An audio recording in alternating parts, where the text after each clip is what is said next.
You settle back into the kind of quiet that feels like soft fabric. The air in your room is still, except for the faint hum of whatever appliance has decided to live forever. Somewhere far away in time, a Persian garden is waking up. And its trees, yes, the trees have been shaped into something you might mistake for architecture. This is not going to be a day full of heroic battles or palace intrigue.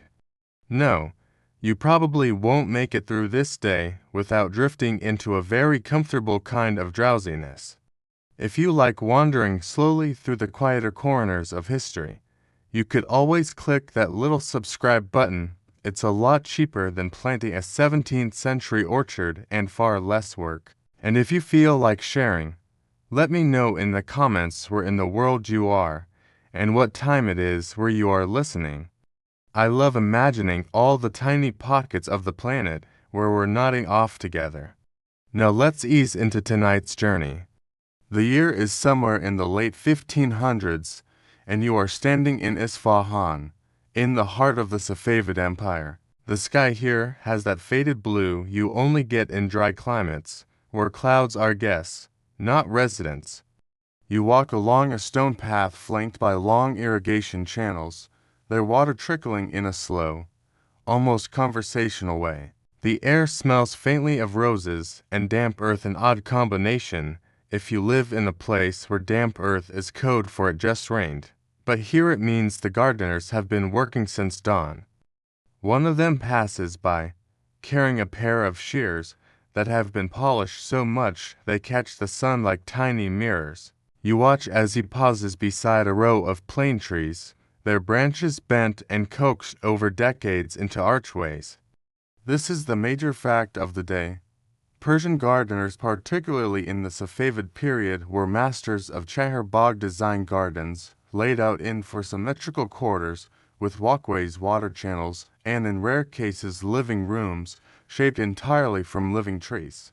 The odd tidbit you learn quickly: some households kept entire rooms like this for hosting tea in the warmer months, complete with woven rugs rolled out under the green canopy.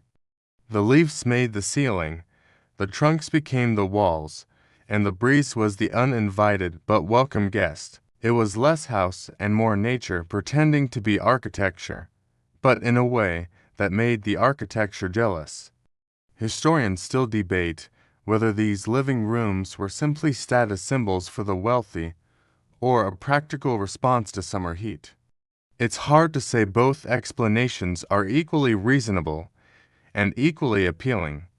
You take a step into one of these tree rooms now. The light is filtered, green and gold at once, shifting with the wind. It's cooler here, though the air still hums with the sound of bees busy in the flowering shrubs nearby. Someone has left a low brass tray in the corner, set with cups for tea. The scent of cardamom drifts up from somewhere unseen. You feel a little like you've walked into an outdoor secret, the kind where nobody minds if you stay a while. A gardener passes again, humming a tune you can't quite place. The sound seems to weave through the leaves, as if the trees themselves are leaning in to listen. The next morning in the garden arrives with a kind of gentle insistence. The sun slides in low, casting long stripes of light across the path. You walk the same way you did yesterday, but now the air feels different, warmer, more awake, smelling faintly of baked clay tiles as the sun warms the garden walls. Somewhere, water splashes as one of the small channels is redirected. The gardeners manage this with a practiced ease, as if persuading the water rather than ordering it. You stop at a familiar archway of intertwined branches. This time, the room beneath it is set for breakfast, a woven mat spread out, flat bread folded neatly, small bowls of yogurt glistening like pale silk. You're told that in this household, meals often begin outside. In these living spaces, the furniture, mostly cushions, and the occasional low stool, the ceiling, a canopy of leaves, currently inhabited by a rather unimpressed sparrow. The major fact here is that Persian gardens were not just ornamental, they were deeply tied to daily life. They were designed to be lived in, worked in, and hosted in, not simply admired from a palace window. The channels you hear murmuring now, part of a centuries-old system of underground aqueducts canets bringing water from far-off mountains into the heart of the city. Without these, the garden would be dust and memory. Here's your obscure tidbit. In some Safavid gardens, citrus trees were pruned so their branches could be woven into low fences that both marked space and offered fruit at arm's reach. Imagine a hedge that hands you an orange whenever you like. The only modern equivalent is maybe an open fridge that never needs restocking. Historians still debate whether the earliest tree living rooms were the work of royal gardeners experimenting for fun, or whether they began as clever solutions in smaller, private estates and later caught the eye of the court. You sip tea under the branches, and honestly, you don't care which theory is right, it works beautifully either way. From where you sit, you can see the long path you walked yesterday. Remember the trickle of water along the channels. Today, a child runs barefoot beside it, letting her fingers skim the surface. She's carrying a basket, maybe for figs or almonds. When she reaches the end of the channel, she disappears into the shadow of another tree room, leaving behind only the echo of her footsteps on the stone. A gardener crouches nearby, trimming a young pomegranate tree. He pauses to wipe his brow with a square of cloth, then looks up at you with a faint smile, as if he knows you've been watching. The shears make a quiet snip, and another branch falls into place, trained to grow in the right direction. Somewhere beyond the wall, a cart rattles past on the street. It's a reminder that outside the garden, the world is still busy with trade, errands, and the endless small transactions of city life. But here, under the trees, time feels folded in on itself. You follow the path deeper into the garden, where the air changes again, cooler now, tinged with the faint sharpness of cypress resin. The trees here are older, their trunks wide and slightly twisted, as if they've been listening to centuries of secrets. Above, the canopy knits together tightly enough that some light arrives in slow, deliberate shapes. At the center of this shaded quarter is a rectangular pool. The water is so still that it reflects the sky with unnerving precision. You feel like if you lean too far, you might fall upward into it. Along the edges, carved stone channels send a gentle trickle from one corner to another, keeping the water moving just enough to discourage the more ambitious insects. The major fact here, water was not merely decorative in Persian garden design, it was symbolic, often representing the rivers of paradise described in Islamic tradition. In a climate where water was a constant concern, to have it flowing, clear and cool, in your home's courtyard was a statement of both prosperity and spiritual resonance. The obscure tidbit: some garden owners release small, brightly colored fish into these pools not for food, but for the quiet pleasure of watching them flash between shadows.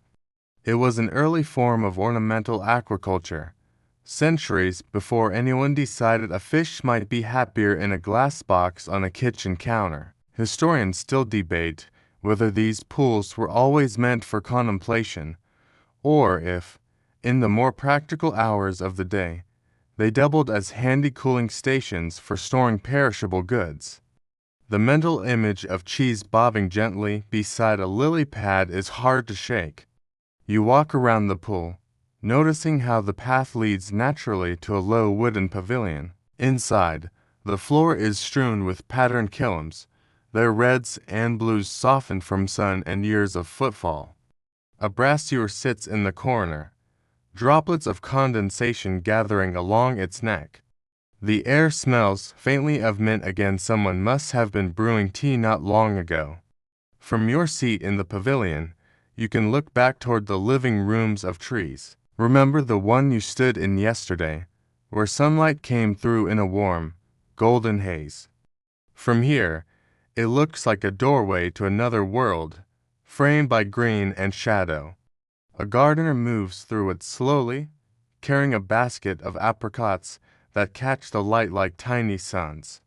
The wine stirs, a few leaves drift down onto the pool, floating lazily. Somewhere behind you, the soft scrape of a broom on stone big and steady, unhurried, the sound of someone tending a space they have no intention of rushing through.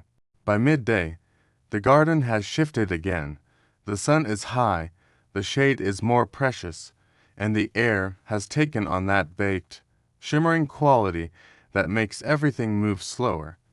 You find yourself walking toward the western quarter, where the gardeners keep the orchard. Here, the rooms are less formal branches still trained, but with more generosity toward nature's own patterns. Fig trees lean heavily with fruit, their leaves casting deep pools of shadow on the ground.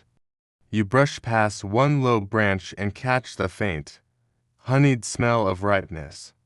A gardener sees you looking and grins, offering you a fig with a simple nod.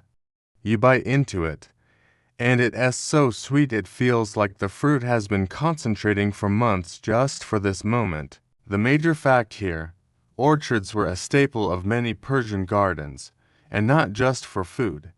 Fruit-bearing trees were considered signs of abundance and blessing, and were often chosen for their fragrance as well as their yield. Walking through one was a sensory event sight.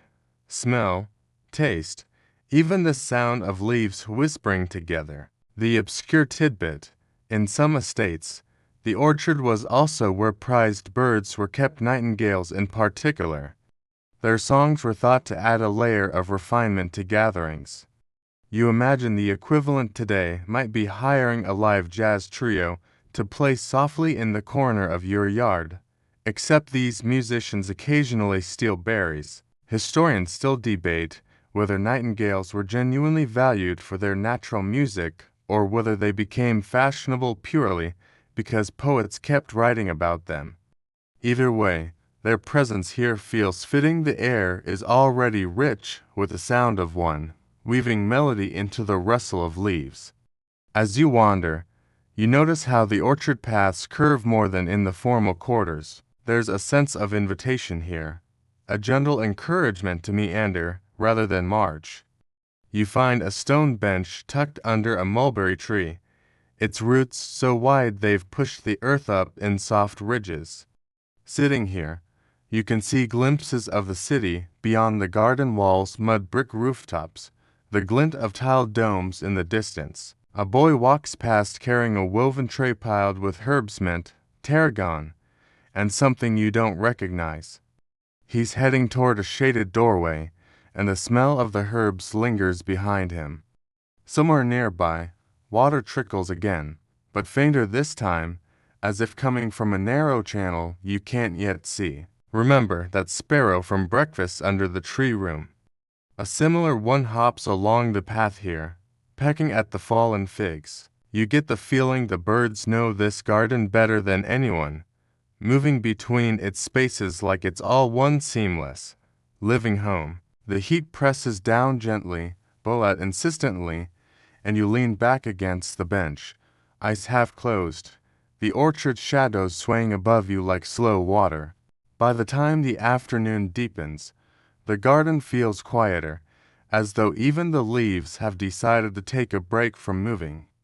You follow a narrow gravel path that leads toward the farthest edge of the estate, where a wall of tall poplars shivers faintly in the breeze. Their trunks are pale, straight, and so evenly spaced that you wonder if they were planted with a ruler or perhaps an imperial decree about tree symmetry. Beyond the poplars lies a shaded arcade of grapevines. The trellis overhead is thick with leaves, filtering the sun into a gentle green haze. Clusters of grapes hang like small lanterns, each one in some stage of ripening. You catch the earthy scent of the vines, mixed with the faint mineral tang from the nearby irrigation channels. The major fact here, grape arbors like this were common features in Persian gardens, serving as shaded walkways during the hotter months and as the source of fruit for fresh eating, drying into raisins and discreetly fermenting into wine in the days before stricter religious enforcement. The obscure tidbit: some gardeners trained the vines so precisely that they created living lattice, weaving leaves into repeating geometric patterns. This was less about productivity and more about proving you could outsmart a plant, a kind of quiet horticultural bragging rights. Historians still debate whether grapevine arbors began as purely practical shade first, fruit second, or if they were always intended as aesthetic gestures in the grand design of the Chahar Bagh. You suspect the truth is somewhere in the middle, the same way a modern patio is for relaxation, but also happens to be the perfect place to show off your nicest coffee mug. You walk the length of the arbor slowly. The shade feels almost liquid compared to the glare beyond. Somewhere ahead, you hear the low murmur of voices to gardeners crouched over a small wooden crate. Inside are bees, their slow movement suggesting they've been gathered for relocation. One gardener explains that hives are often moved seasonally to follow blooms, ensuring pollination for fruit trees across the estate. You nod, pretending you're not slightly relieved the crate has a secure lid. At the far end of the arbor, the path opens to another small pool, this one ringed by low stone walls topped with cushions. It is clearly a gathering spot, a place for music in the evenings or for sipping tea under a canopy of stars. You can imagine the night here, the air cooling, the vines whispering overhead, and someone telling stories that begin with "once, in the time of my grandfather." You glance back down the arbor. The light has shifted again, and the grapes glow in small, dappled constellations. The day edges toward evening, and the colors in the garden begin to soften. You make your way back toward the central quarters, passing through an area where tall, fragrant shrubs form a kind of green maze. The paths are narrow, and the leaves brush your shoulders as you walk. The scent is complex: rose, basil, and something sharper you can't place. Eventually you emerge into a courtyard you haven't seen before. In the center is a raised stone platform with a low, carved fountain. Water arcs gracefully into a shallow basin, catching the late light in small flashes. Around the edges of the courtyard have been doorways leading into what seem to be summer rooms, spaces meant for hot weather, with high ceilings and latticed windows to let the air move freely. The major fact here: many large Persian estates had seasonal rooms, designed with climate in mind. Thick walls kept the heat out, and wind catchers, those tall, hollow towers you've seen in the city, funneled even the faintest breeze into the rooms below. The obscure tidbit: in some houses, the floors of these summer rooms were covered in matting woven from reeds harvested in distant marshes. Supposedly, the mats gave off a faint, sweet scent that mingled with the smell of the fountain's water, a sensory detail you realize could be lost entirely in written descriptions, but felt vividly in the space itself. Historians still debate whether these reed mats were chosen primarily for their fragrance or because they were simply cooler underfoot than woven wool. Standing here, your sandals pressed into the faintly springy surface, you think maybe practicality and beauty were never really separate categories in this culture. You settle onto one of the low cushions beside the fountain. The sound of the water is hypnotic, steady, rhythmic, neither too loud nor too soft. The light filters through the latticework of the nearby windows, scattering into soft, angular patterns on the stone. From one of the open doorways, a servant appears carrying a brass tray. On it are small glasses of tea, each one garnished with a sprig of mint. You take one, the glass warm in your hand, the scent instantly familiar now from your wanderings in the garden. You sip slowly, feeling the sweetness spread across your tongue, chased by the coolness of the mint. Somewhere above, You hear the faint creak of a wind-catcher vane turning in the breeze. The air that drifts down is surprisingly cool, almost enough to make you forget the weight of the day's heat. The courtyard feels like a held breath, a pause before the night deepens. You glance toward the open doorway that leads back to the garden paths. The shadows are lengthening out there, reaching like fingers toward the pools and the tree rooms. And for a moment, you're tempted to follow them. You step back into the garden just as the sky tips toward amber. The air carries that transitional feeling between day and night, a little cooler, but still holding the memory of the sun. Lamps are being lit in alcoves along the main paths, their glass chimneys glowing with soft, gold light.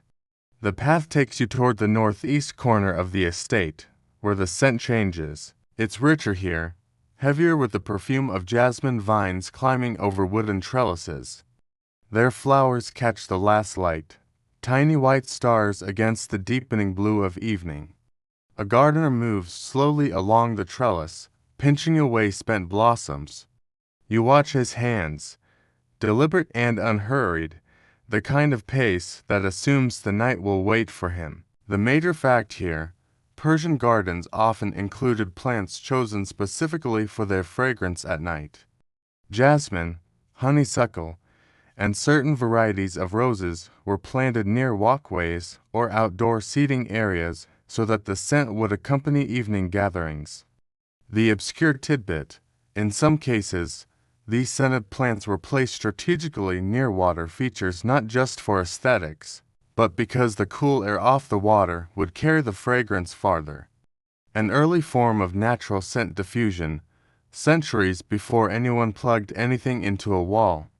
Historians still debate whether these plantings were primarily for leisure spaces or if they held ceremonial significance, marking places where certain rituals were performed under the stars. You imagine both could be true after all.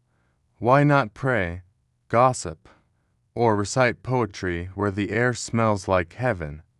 You pause near a low bench where the jasmine scent is strongest. The light here is soft enough to blur edges the leaves, the carved patterns in the stone path, even your own shadow. Somewhere nearby, a group of musicians begins tuning their instruments. A Comanche lets out a low, sighing note, followed by the bright pluck of a cedar. The sound drifts into the night like a promise. From this spot, you can see one of the tree living rooms from earlier, now lit by a few hanging lanterns. The green canopy has turned almost black against the light, and the glow from inside feels like it's coming from somewhere older than the lamps themselves. Night settles slowly, as if the garden wants to savor the change. You follow the faint sound of music toward a larger courtyard where low tables have been set in a semicircle. Guests are arriving, men in flowing robes, women with delicate veils, children trailing behind and immediately distracted by the fountain spray. The air is filled with overlapping greetings, the polite warmth of people who know they'll be here until the moon is high. The major fact here, Persian garden gatherings often stretch late into the night, especially in summer. Food, poetry, and music blended into a kind of slow-moving celebration that could last for hours, sometimes until dawn. The obscure tidbit, some hosts placed bowls of rosewater at the entrances for guests to dip their hands in before joining the gathering. It was both a symbolic refreshment and a very literal way to cool down after walking in the evening heat. You spot one of these bowls, now delicate, carved from pale stone, with petals floating lazily on the surface. Historians still debate whether the order of these gatherings followed a formal structure or was left to the mood of the evening. From what you see here, it's a mixture. The food arrives in courses, but the music starts and stops without any ceremony, as though it's been playing all along in some invisible corner of the garden. You take a seat at one of the low tables. Dishes arrive quietly, rice jeweled with barberries, stewed lamb fragrant with cinnamon and dried limeys, platters of fresh herbs, and flat bread. You notice the servers moving with practiced grace, never interrupting a conversation, but always refilling a glass the moment it's emptied. From your seat, you can see the outline of the orchard you walked through earlier. In the dim light, the fig trees seem larger, their shadows overlapping like interlaced fingers. Somewhere beyond them, a nightingale starts to sing a clear, liquid note that cuts clean through the hum of voices. You lean back, the cushion yielding easily under your weight. The music swells for a moment, then softens again. Above, the sky has deepened to a velvet darkness, and the first stars have appeared, scattered and patient. The garden seems to hold its own breath, waiting for the moon to rise. The moon finally appears, pale and deliberate, rising above the garden wall as if it has been timing its entrance to match the mood. You feel the coolness in the air deepen soft currents moving through the open courtyards, carrying the scent of mint from somewhere unseen. A servant approaches, not to bring food, but a small brass stand with a shallow bowl on top. Inside, embers glow faintly, sending up a thin ribbon of smoke scented with frankincense. The major fact here, in Persian gardens, burning fragrant resins at night wasn't just for aroma, it was believed to keep away insects and wandering spirits alike. The obscure tidbit, in some regions, the smoke was also thought to feed the moonlight, a poetic belief that it helped the silver glow spread more evenly across the garden. Historians still debate whether this was metaphor or a genuine belief, but as you watch the smoke swirl in the moonbeam, you can see why someone might have thought so. Around you, the evening gathering has shifted into a slower rhythm. The music is softer now, the conversations lower, the laughter more spaced apart. A poet is reciting under the shade of one of the great living room trees. His voice is steady, unhurried, and every so often, a murmur of appreciation ripples through the listeners. You catch fragments of the poem, something about rivers, something about the way light clings to leaves in the morning. You wander a few steps toward the orchard edge, where a narrow path you hadn't noticed before curves away from the main courtyard. It is bordered on one side by low shrubs and on the other by a series of ceramic jars, each about the height of your knee. The jars catch the moonlight, and you realize they're filled with water, reflecting the sky. It's hard to tell whether they're decorative or serve some hidden function, but their quiet presence feels deliberate, like they've been waiting centuries for someone to notice them. Somewhere in the distance, a fig drops from a branch, landing in the grass with the faintest sound. The path leads you into a smaller, more private section of the garden, a place less manicured, where the trees grow closer together and the air smells faintly of wet earth. You hear a soft trickling, and soon you come upon a small channel of water, narrower than the grand ones in the main courtyard. It winds between the roots of the trees, catching glints of moonlight. The major fact here, many Persian gardens used a system of small, branching channels to irrigate more remote sections, ensuring even the most secluded corners received water without constant manual labor. The flow was often so gentle at night that you could hear individual drops joining the stream. The obscure tidbit, some gardeners, according to old accounts, would whisper to the water before diverting it short, have sung lines meant to coax it along. Whether this was ritual, habit, or a form of entertainment for night duties, no one is entirely sure. Historians still debate whether these whispers had any set phrases or if each gardener invented their own over time. You crouch near the channel, tracing its course with your eyes. It leads toward a small clearing where a single sycamore stands, its broad trunk twisted in a way that makes the bark resemble overlapping drapery. A low stone wall circles it, and on the wall sit 3 unlit lanterns, waiting for someone to decide the night still needs a little more light. You sit on the wall, the stone cool under your hands, and listen. The garden here feels more alive than the larger gathering spaces, not louder, but more intent. Leaves rustle above, a faint splash sounds somewhere downstream, and now and then a breeze brushes past your face as if checking you're still awake.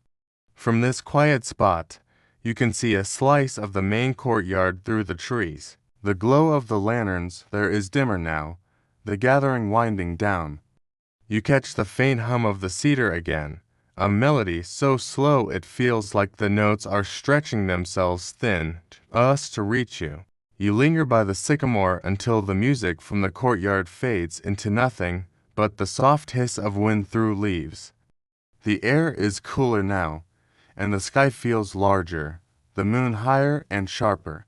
From somewhere unseen, the scent of baked bread drifts toward you, a reminder that even at this hour, someone in the estate's kitchens is still at work. The major fact here: large Persian estates often kept night kitchens operating separately from the main cooking areas.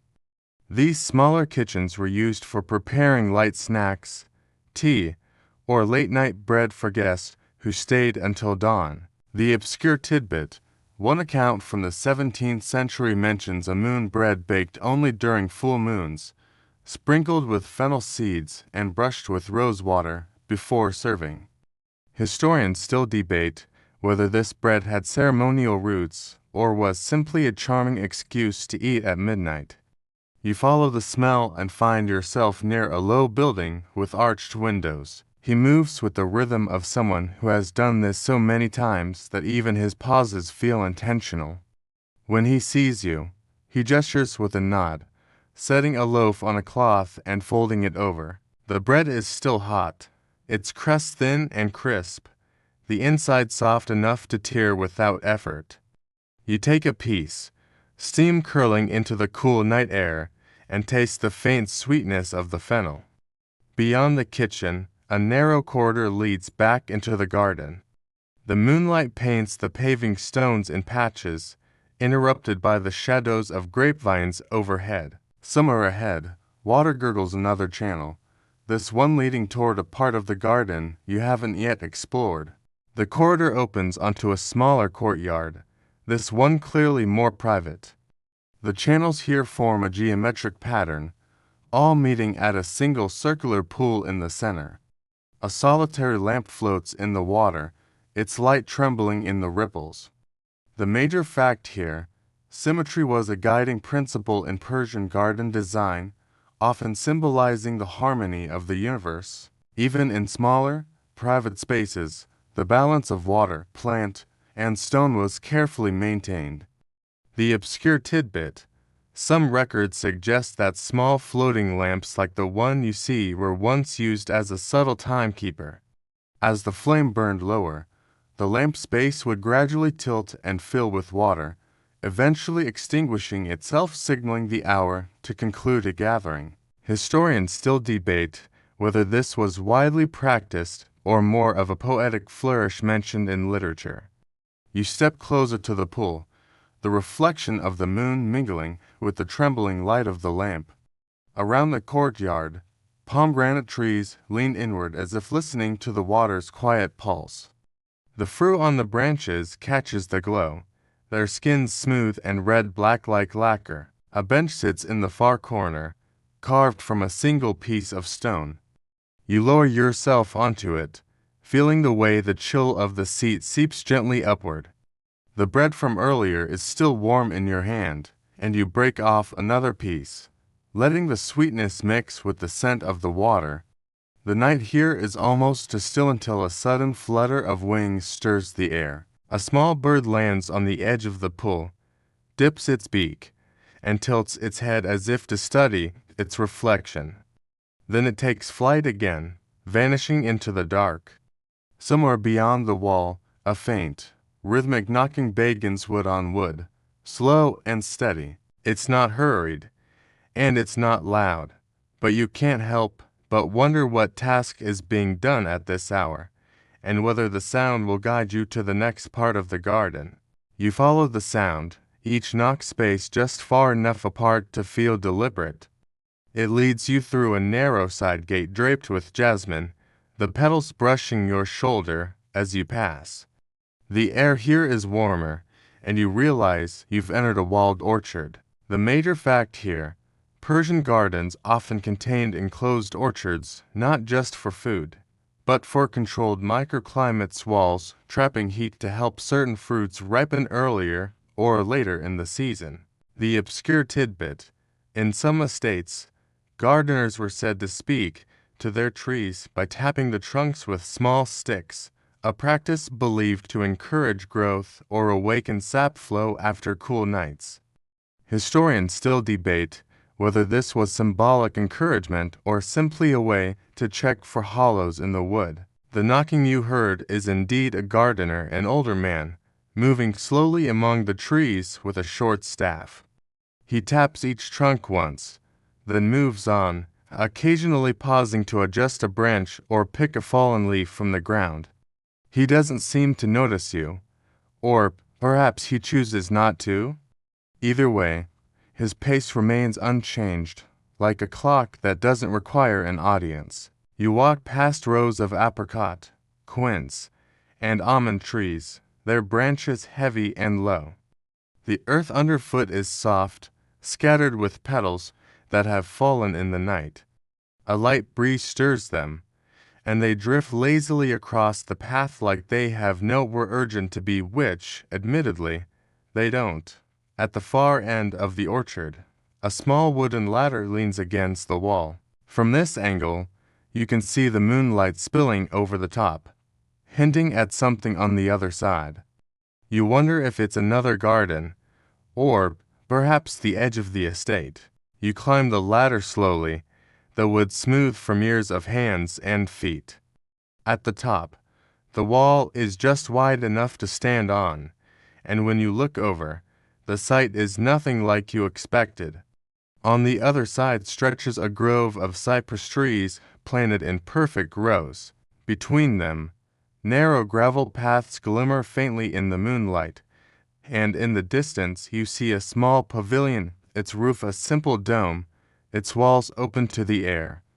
The major fact here: cypress groves in Persian gardens were often planted as symbols of eternity, their tall, narrow forms evoking endurance and resilience in poetry and art. The obscure tidbit: some poets claim that walking between two rows of cypress at night could lengthen the soul, a phrase whose meaning historians still debate. It might have been a metaphor for spiritual clarity or simply a poetic way of saying the walk felt grand. You climb down into the grove, the air cooler here, the gravel crunching softly under your feet. The trees rise like silent pillars, their tops swaying just enough to whisper to each other. Somewhere nearby, a night insect chirps in a steady rhythm, matching your steps. The pavilion is smaller than it looked from the wall, just large enough for a few people to sit beneath its dome. A stone platform inside is covered with woven mats, and at the center sits a single ceramic jug of water with two small cups beside it. The water is cool, touched with the faint mineral taste of the underground channels. You sit on the mat and lean back, looking up at the dome. The pattern painted there is faded, but you can still make out stars, vines, and curling lines that might once have been verses. You can tell if they read from a poem or a prayer. Historians would likely disagree about that too, but the overall effect is calming, like the ceiling itself is humming an old steady tune you can almost remember. You remain in the pavilion longer than you planned, the mats beneath you warmed just enough by the air trapped under the dome. The grove outside holds its shape in the moonlight, cypress trunks aligned like quiet sentinels. Somewhere in the distance, a faint splash echoes, perhaps a gardener tending to water channels even at this late hour, or perhaps just a small animal slipping into one for a drink.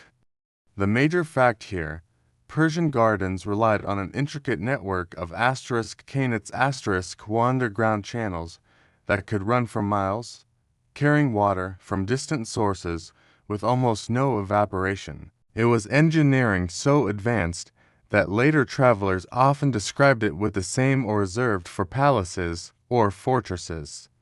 The obscure tidbit: there are accounts of gardeners using these channels not only for irrigation, but for subtle cooling, drawing water into clay jars buried in shaded alcoves, so the air above them became refreshingly cooler. Historians still debate whether this was a deliberate air conditioning system or a happy side effect of careful storage.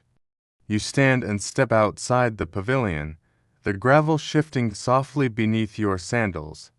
The moon is nearly overhead now, its light gentler than before, softened by a thin veil of clouds. As you walk back through the cypress rows, the paths seem longer than they did on your way in, as if the lengthening of the soul might be literal after all. Beyond the wall, the orchard is still. The knocking gardener has gone, leaving behind the scent of almond blossoms and the sound of a single leaf skittering along the ground. You pass the pool where the floating lamp once glowed. It is now dark, the flame quietly swallowed by the night. You retrace your steps past the bread kitchen, the sycamore, and the street you first entered. Everything feels both familiar and slightly rearranged, as if the garden shifts while you're not looking. And now, here, we slow. The paths of the garden soften into lines of shadow and silver light. The air is cooler, settling gently across your shoulders. The distant sound of water becomes slower, thicker, like it too is preparing to rest. The scent of jasmine lingers a little longer in each breath, and the gravel underfoot crunches just enough to remind you that you are still moving. Your eyes trace the silhouettes of the cypress one last time, tall and certain against the night sky. Above them, the moon drifts slowly toward the far horizon, its pale reflection still caught in the channels and pools you've passed.